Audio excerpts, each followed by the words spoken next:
अस्सलाम वालेकुम, कैसे हैं आप सब।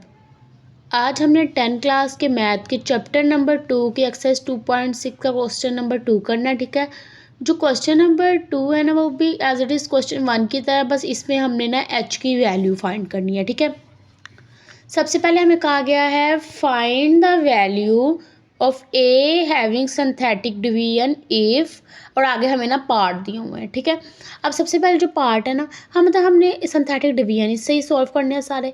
जो पार्ट 1 है उसमें 3 is the zero of the polynomial 2x³ minus 3h² plus 9। ठीक है, हमें ना ये वाला दिया हुआ है, यानी हमें ये वैल्यू दी हुई है। ठीक है, और कहा गया है कि 3 जो है पोलिनोमियल है, okay, zero of the polynomial, यानी ये कि इसमें उन्होंने हमें बता दिया कि किस तरह डिवाइड करना है। पहले हमें दो पार्ट्स इस तरह दिए थे ना कि एक आपके पास इस तरह की कोई वैल्यू थी, साथ आपको लिखा हुआ था x-3 या x+3 या x+2 equal divided by x+, तो हम ज़ीरो के इक्वल रखते थे, इसको ऐसे ही करते थे ना, तो x=3 हो जाता था।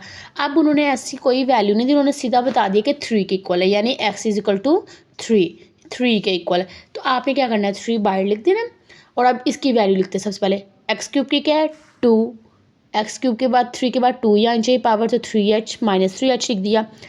अच्छा, इसके बाद x की पावर 2 के बाद x की पावर 1 आनी चाहिए ना, यानी x वो तो वैल्यू ही नहीं है, तो आप उसकी जगह 0 लिख देंगे, 9 नहीं लिखेंगे बल्कि 0 लिखेंगे। ठीक है, उसके बाद लास्ट वैल्यू आती है कांस्टेंट टर्म, वो है हमारे पास 9, लिख दी। ठीक है, अब सॉल्व करते हैं।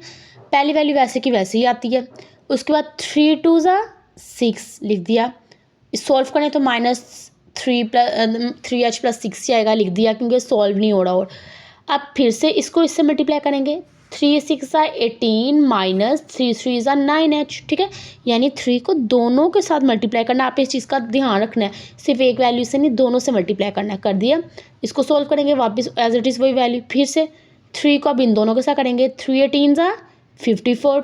ठीक है, और 3 9h -27h हो गया। ठीक है, अब 54 + 9 तो 63 हो गया, और -27h वैसे का वैसे। ठीक है, अब लास्ट वैल्यू हमारा रिमाइंडर होती है, और हमने अब इस रिमाइंडर को 0 के इक्वल रख के h की वैल्यू फाइंड करनी है। ठीक है, अब मैंने इसको 0 के इक्वल रख दिया, तो -27h था, दूसरी साइड पे जाके क्या हो गया +27h। ठीक है, तो खाली h की वैल्यू निकाली ना, तो 27 मल्टीप्लाई हो रहा है, दूसरी साइड पे जाके हो जाएगा डिवाइड हो गया।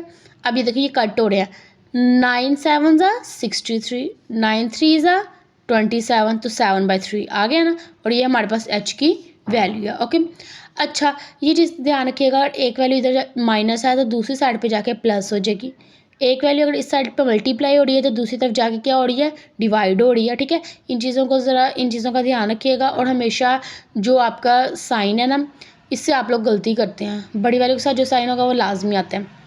ठीक है, और कोई भी आपको इसमें प्रॉब्लम हो तो आप कमेंट सेक्शन में पूछ सकते हैं। Thank you so much.